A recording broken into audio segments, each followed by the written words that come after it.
நான் இந்த இமேஜ்ல காமிக்கிற மாதிரி dark velvety and thickened patch of skin உங்களோட கழுத்து பகுதி அண்ட் ஆர்ம்பிட் தட் இஸ் உங்களோட கை இடுக்கு பகுதியில இருக்கு அப்படின்னா, கண்டிப்பா நீங்க கேர் எடுத்துக்கணும்.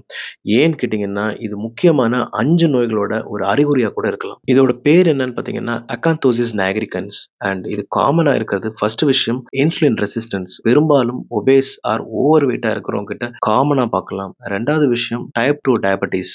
டயபெட்டிஸ் இருக்கிறவங்க கிட்டயும் நாளடைவுல பார்த்தீங்கன்னா, இது ஒரு முக்கியமான அறிகுறியா இருக்கும். 3வது விஷயம் PCOS or PCOD polycystic ovarian syndrome. இந்த நீர்க்கட்டி மாதிரியான பிரச்சனை இருக்கிற லேடீஸ்க்கும் ரொம்ப காமனா இருக்கும். அண்ட் 4வது பார்த்தீங்கன்னா, ஹார்மோனல் இம்பேலன்ஸ் அந்த மாதிரி கண்டிஷன்லயும் இது காமனா இருக்கும். அண்ட் 5வது பார்த்தீங்கன்னா, very rare conditions like internal malignancy. Cancer மாதிரியான குரோத் நம்ம உடம்புக்குள்ள மெயின்லி பார்த்தீங்கன்னா, கேஸ்ட்ரிக் கேன்சர் நம்ம வயிறு பகுதியில வர கேன்சர். இதுலயுமே இந்த அறிகுறியானது ரொம்ப காமனா இருக்கும். அண்ட் இந்த அறிகுறியானது சின்ன குழந்தைங்க முதல் பெரியவங்க வரைக்கும் பார்க்க முடியும். இன் கேஸ் இந்த சைன் இருந்துச்சு அப்படின்னா, உங்க டாக்டர் கிட்ட போயிட்டு ஒரு கம்ப்ளீட் செக்கப் பண்றது ரொம்ப நல்லது.